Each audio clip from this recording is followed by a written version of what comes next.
Welcome to This Just In, the show bringing you the latest advancements in healthcare, strategy, innovation, and public policy. And now, for the fastest voice in healthcare, here's your host, Justin Barnes.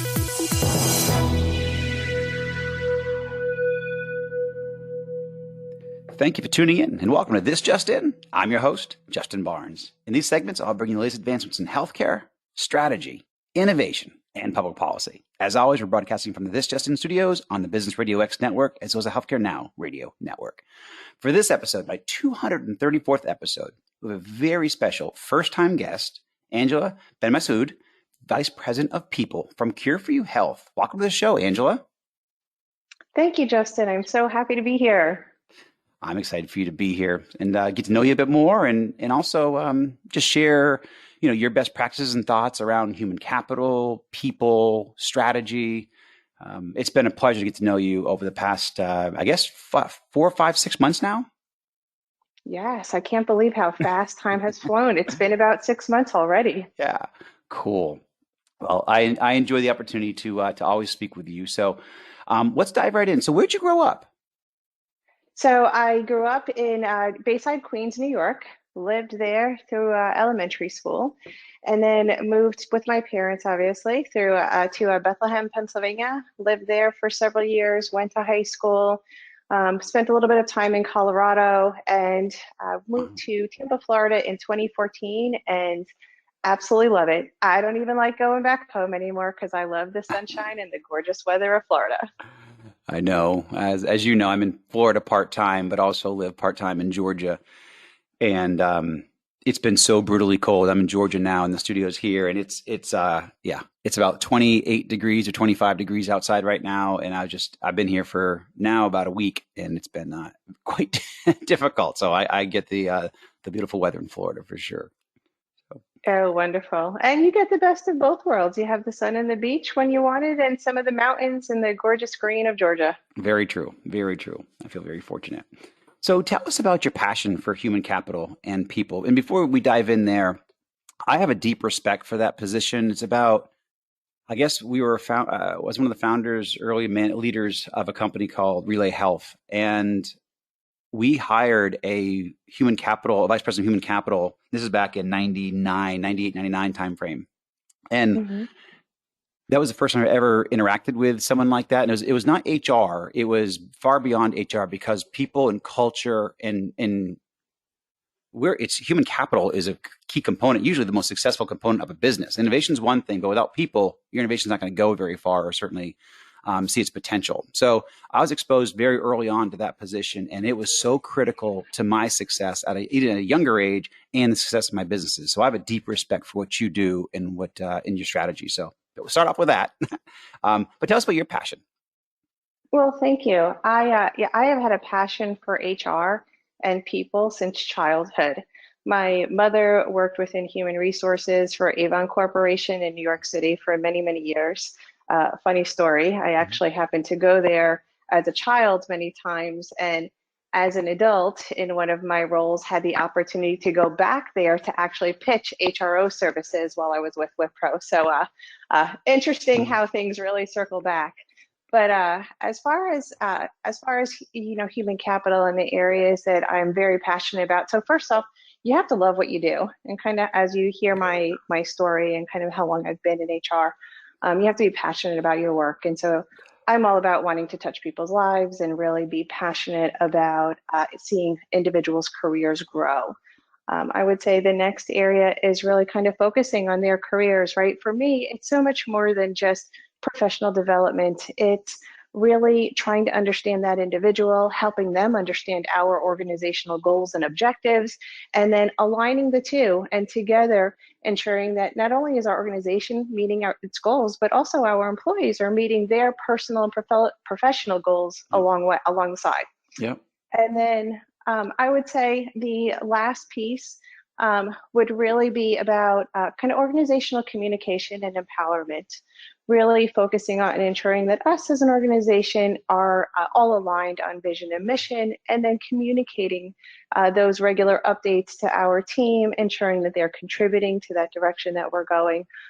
So, really being passionate, taking an interest in careers and aligning objectives, and then just communication. It's excellent. And yeah, as a leader, it's critically important, that we work alongside these types of strategies because you enable me and my teams and in other leaders to achieve much greater, success. And so I've certainly witnessed that with you, but then also certainly through just my past. It's a topic that I was excited to have and host because I don't think people spend enough time focusing on culture and focusing on their people. They obviously understand the importance, but developing them, creating the right culture for everybody to thrive. That's when you really truly build, in my opinion, a multi-billion dollar business or even $1 trillion business with Apple. So Oh, phenomenal. yes. And one of the areas that has really stood out to me too with our team, especially your team, they are hungry, motivated, driven.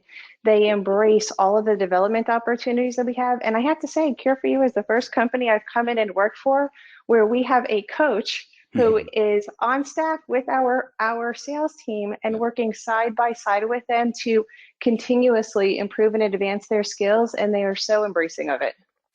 Yes, I completely agree. And just met with him a couple of days ago, and he's as amazing as ever. So tell us about your background, just what inspired you to join Qure4U and some of those early days. Happy to. So from my first interview with Monica, followed by the remainder of the executives, I've been blown away by the openness and character of each person I've interacted with. Monica's candor, her passion as she spoke about our mission to improve healthcare and increase access through services like our digital check-in feature and remote patient monitoring. Through my first conversation with you, when I asked you why you joined Qure4U. Yep. Do you remember what you said to me? I do. Yes. So I remember you saying, I remember your response being, Monica and Torsten had asked for my advice, not my Rolodex. And we really talked through how they asked your advice on growing the business. And today, obviously, I can see how much they've taken hold of our business. I know we talked about Florida, and you've really expanded our growth across the nation today. How have those insights been for you since then? Yeah, I think it's important to even take a moment there to talk about, there's a lot of people who see growth leaders and sales leaders and marketing leaders and want to use them for their Rolodex and use them for their contacts. And that can certainly happen over a period of time, but you got to build trust. And this is a great topic for, half my listeners are CEOs. And it's just something to take a moment just to digest a little bit and go, you want to surround yourself with people who do have deep contacts, which is wonderful, but more so can offer you really sage advice, can help you navigate the waters. And I tend to work with a lot of younger leaders or leaders who have not, been in the industry for 20, 30, 40 years, but rather this might be their first startup or their first company. And there's a lot to navigate there. So just, from a leadership perspective, really helping them with some of those fundamental foundations, and then obviously opening up the Rolodex and contacts. And the Rolodex is far beyond just customers. It's also, as you know, employees. I think half, the team at Qure4U comes from my past, either actually at Relay Health or McKesson or Greenway. So it really is, there's much more to it than just than sales assistants. It's really building people. It's building culture. It's giving you the foundation for success. So yeah, I agree with you. Oh yeah, life lesson learned. I do not ask about Rolodex any longer because it shines through regardless, right? You see the impact that you have made in growing this organization, your prior organizations, the connections that you've made, and it really goes without saying. So definitely value that. And I will say that, that conversation that you and I had that day is a key contributor that prompted me to join the organization. Yeah, I love it. And I will delineate there though. So I was a board member first, and that's of Qure4U before I joined them full time, and I think if you are hiring a direct, like a quota carrying salesperson, certainly leveraging their Rolodex is important. It's a little bit different than I just have to be careful because I built, it's taken me 25 years to build a lot of my relationships, so I don't just open them up to people immediately. I've got to build that bridge. I've got to build that trust with them. But on the other side, if you're hiring just a pure salesperson, that Rolodex is very important because you want them, they're going to be in a territory that could be newer. and having relationships to leverage while they're building their territory, while the company's helping you build your territory in your region is very important. Having, 5, 10, 15, 20 different organizations, hospitals or health, practices in our industry to walk into will really help you kind of get off the ground. So I completely agree with you. It's excellent. Yes, and I think a perfect example of that and how we leverage kind of not necessarily directly asking for the Rolodex, but hiring our sales talent is really working with them to create their business plan and having them present those business plans to us, which really become then their first 90-day roadmap. Yep. Very true. Wonderful. So we both have mentioned culture here, but you brought up culture a few times. And so tell me how you're shaping culture and how you do that. Yes, so as you already know, I absolutely love to read. And through books such as No Rules Rules by Reed Hastings, the CEO for Netflix, and Aaron Myers, Delivering Happiness by Tony Hsieh, he is the CEO for Zappos, and then most recently, The Buddha and the Badass by Vishen Lakhani. The lessons we've learned from the Great Resignation have shined a light on the importance of finding purpose in your work, feeling valued, and growing your career. It's become so much more than money. It's meaning and finding your why. And Buddha and the Badass drives many of these points home by showcasing simple things like finding your life's purpose, showing small acts of gratitude with your peers, and the overwhelming positive and engaged culture that this can spur. So taking some of those lessons learned into practice through those books, along with the extraordinary talent and culture that we already have in place, our culture has really evolved organically. And the three areas I'd really highlight are collaboration, gratitude, and then transparency and openness. With collaboration, recognizing small moments. Our team, as they're assisting a customer, creating a document to help people navigate around our new office, working side by side on unexpected projects to quickly yield results. Those little small thank yous, they'll leverage things like Slack, Pingboard, which is a tool that we're using. They'll also leverage, emails, in-person communication, where they're sending thank yous, not just for the task itself, but just appreciation for the individual who helped. And those little acts of kindness that they display really go a long way. And then the last thing I'd say is on the transparency and openness, which I've seen with Qure4U since the day I joined. I remember coming in my first day, looking at our calendar, and I'm like, I can see everybody's calendar and what's on it. Justin's, Monica's, everyone's. And it really showcased just the openness and transparency in our org. We encourage candor, we share the good and the bad, and we really embrace that information to work together to overcome any obstacle.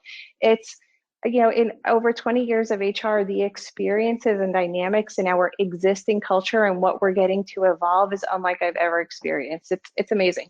I love it. I love it. And that openness and transparency is a double-edged sword, because literally while we're recording on air right now, I have my team pinging me, texting me, going, I see that you're on the radio, but can you please answer this question? Because they can see my schedule. I do like it, but it's a double-edged sword at times. So, it's gracious. Yes, it is. I can never escape. But I love it. And I completely agree. Actually, I live my whole life around collaboration. I'm very fortunate and blessed because of, collaborative strategies and having a grateful attitude and living life, with gratitude in every instance, even the bad. I mean, it's easy to have gratitude when things are going well, but being appreciative, even when things are not going well, and being grateful for what you have and looking at the positive side, and obviously transparency and openness is a key to relationships. It's a key to success. It's a key to happiness. It's a key to building trust. So, phenomenal. So we've heard a lot about the Great Resignation in 2021. I've read a few articles on it. You've shared a couple as well. And I know that you've dove into it quite a bit just to make sure we navigate it successfully. But how do you manage to have, the best retention rate at Qure4U? Definitely the existing culture that I have walked into has just been amazing to work with. And so I would say kind of taking that to the next level, we've really been focusing on engaging our talent. So 2020 was a year of reflection for many. And life is just too short to spend time in a role that you're dissatisfied with or a toxic work environment that lacks engagement and appreciation, which, we've seen many folks come from. We at Qure4U, we really pride ourselves on listening to our employees and acting on their feedback. So when I joined in August, we spent a lot of time doing one-on-ones, ensuring that our folks really understood their roles, the perception of the company, what is the perception of the leadership, and understanding of our vision and mission, and how their role aligns. We also did some internal pulse surveys for folks who were free to share that feedback in person and or over video conference. And we also just in January participated in a Great Place to Work survey, which gave us some very valuable insights. Some of those findings were 100% of our executives fully embody the best characteristics of our company. That tells me we don't just talk the talk, we also walk the walk. We're leading by example. Our folks believe in us. And then the next I would highlight is 100% of our employees feel that they can count on people to cooperate, and 98% when they look at what they've accomplished, they feel a sense of pride. So that showcases our team's passion and commitment. Would you say that you're seeing those things as well, Justin? 100%. Yeah. When I saw this, and I saw even your recap that you sent out, I mean, it does embody who we are, our culture, and where we're going. So I love it. Perfect. And the last thing I would just mention there is we really leverage the constructive feedback that came out of those conversations and those surveys as well. And I would say, the area of opportunity for us that really shined through that we were lacking were on personal and professional growth and development. So as we were planning for our 2022 strategy, what we really focused on kind of bringing into the organization is defining career paths and making sure that individuals can grow upwards in their respective roles or across the organization. We're partnering with companies, we're partnering with some virtual learning companies where we're developing role-based learning paths. And then we are also doing, giving them access to various courses that will help their soft skills. There's some really good certification programs. So our implementation team is really excited about studying for their project management certification, and they'll all achieve a PMP certification. That's awesome. Our engineers are super excited about the AWS Certified Solutions Architect course, which is also going to leverage their way to a certification. And these certifications can hold weight within our org as well as their respective fields. So we're really trying to find a way to keep growing their skills and giving them opportunities that will help them not just at Qure4U, but also in their broader careers. And then just the last thing I would mention there is another area, and not just within Qure4U, but I recommend this, across the individuals listening today, but a line of sight into metrics and KPIs. Yeah. When you can share with your employees what their KPIs are when they start, folks are competitive. It gives them an opportunity to know what their performance is measured upon, 3 metrics, just keep it simple. And make sure that they fully understand it, and they themselves can work to increase those stats personally so they compete with themselves, but they can also compete against their team members in a team-based environment. So it really helps to drive results for the organization, but it also gives the employee just some skin in the game to really focus on improving themselves as well. Yeah, I completely agree. And I'm a very big supporter of education for your team consistently. As you mentioned earlier on, I've always had someone supporting the growth team from a standpoint of education. You brought up, the sales coach, and I've always had one for the last, 15 years or so in my different various businesses, where I always have somebody helping the growth team with best practices, staying sharp. And I just believe across the board. So it doesn't matter what department you're in, I do wholeheartedly support, advancing yourself, education, and obviously, as you mentioned, measuring, KPIs and metrics. You got to measure, on a consistent daily basis, weekly basis, monthly basis. So. Yes, one of the nice things with those sales coaches too, and just coaches in general, they're neutral parties, right? So the employee, their manager, they can feel free to give, feedback, and that coach can really help guide and direct completely unbiased to the organization, which goes a very long way. Yep, very true. So we're coming into the last 5 minutes or so of the show, but it sounds like you're, I know your 2021 ended up very well. But what's on your radar for 2022?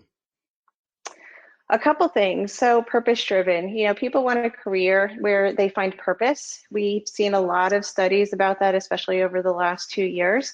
And Qure4U offers a purpose by leveraging technology to improve and increase access to healthcare.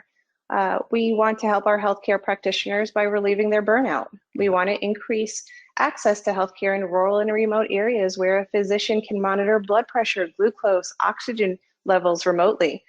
This way the patient doesn't have to leave their home or waste time on a long commute. So that purpose really means something to individuals, right? So it helps them align their personal objectives to the organizational objectives. Love it. The next I would say, and we talked a bit about this, so I won't belabor this to death, but objectives and key results, OKRs, formed by Andy Grove, as well as John Doerr in his book, Measure What Matters. But technology moves at the speed of light, and OKRs really give us an opportunity to set these big, audacious goals on a quarterly basis while we can still be agile and flexible for innovation and meeting unexpected demands. And then another kind of buzzword that you've been hearing a lot in HR is a hybrid work environment. And so I'd say, coming into Qure4U, I've been remote, obviously, since COVID began, and kind of working through the hybrid environment and different work environments. And one of the areas that's really stood out to me with Qure4U as I've gotten acclimated to our work is that is how flexible we are in allowing where the individuals work, and we really allow it to be their choice. So we have a beautiful office, our new office in Bradenton. As you noted, we have an office in Georgia as well, and then we have people spread out. Well, that the allowing them to kind of make that decision really allows them to be where they're going to be most productive. And many of our employees still choose to come into the office because they really enjoy that face-to-face interactive interaction. Yeah, for sure. For sure. And then lastly, I would... Yeah, go ahead. Sorry. Lastly, I would just say performance management and continuous real-time feedback. Gone are the days of the annual performance review. So, discussing not just performance feedback, but taking an interest in where your employees' career objectives are. And again, listening for areas where you can align those career objectives to the organizational objectives really helps to keep everybody aligned. It helps the employee to see where they stand and what their future is with the organization. Yep. I love it. And I completely agree. And yeah, it's something I've had to institute a little bit more, even just the continuous feedback. And that's easy, but having it continuously measured has been the part where it takes a lot of work. And actually, you've personally been able to help me with some of that. But I do have one last question before we break. I got about 2 minutes. But we've talked a lot about, what you've achieved, since joining Qure4U. But what's your most proud achievement in your past? Thank you. Great question. As a young single mom in my early 20s, I was homeless. And in 1996, Marriott Corporation gave me an opportunity to work for one of their hotels in Colorado in human resources. And that, combined with seeing, my mom's career trajectory, I really just found my passion, and that was where I wanted to be. So, but as my HR career really took off over the years, I never really had time to fulfill my degree. I would take courses here and there, but never completed. And so in 2016, met my boyfriend, who's now my husband. He really inspired me to go back to school while he was enrolled in school as well. And I'm really pleased to say in 2019, I achieved my AA in business. In 2021, I completed my bachelor's degree. Congratulations. And I am currently, thank you, I'm currently pursuing my MBA, determined to complete that by the end of December. So I'm very focused there. And then just the last thing I want to mention from a kind of my focus for Qure4U, or one of my objectives here, is it's been a life dream of mine to achieve Fortune's top 100 list. And working for a company that has such an amazing and engaged culture, I feel like this goal will definitely be reality in the next few years.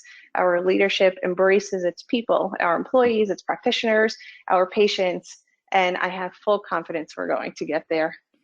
Yeah, I was actually, shocked how, because I'm kind of in the throes in the, in the daily craziness of building the business. And I was just shocked at how well we scored in the best places to work survey. So I know we're well on our way. I knew we had a great culture.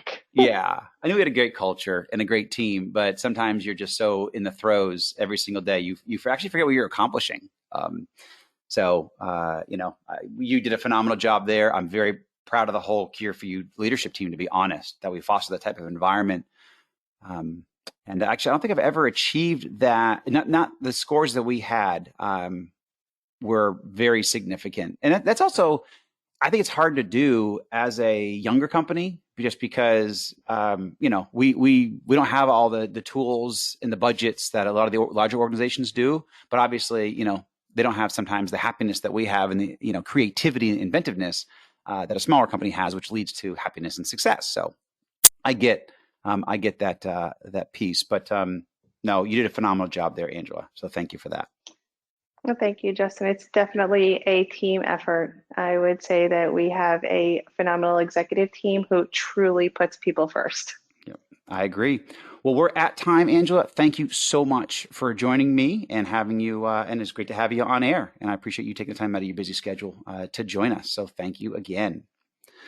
Thanks so much for the opportunity, Justin. It was great being here. You got it. And thank you to everyone for joining us today. And please tune in weekdays at 2:30 p.m. Eastern, 11:30 a.m. Pacific. As always, you can track me on Twitter at HIT Advisor and use the hashtag ThisJustinRadio so we can respond to your comments from the show.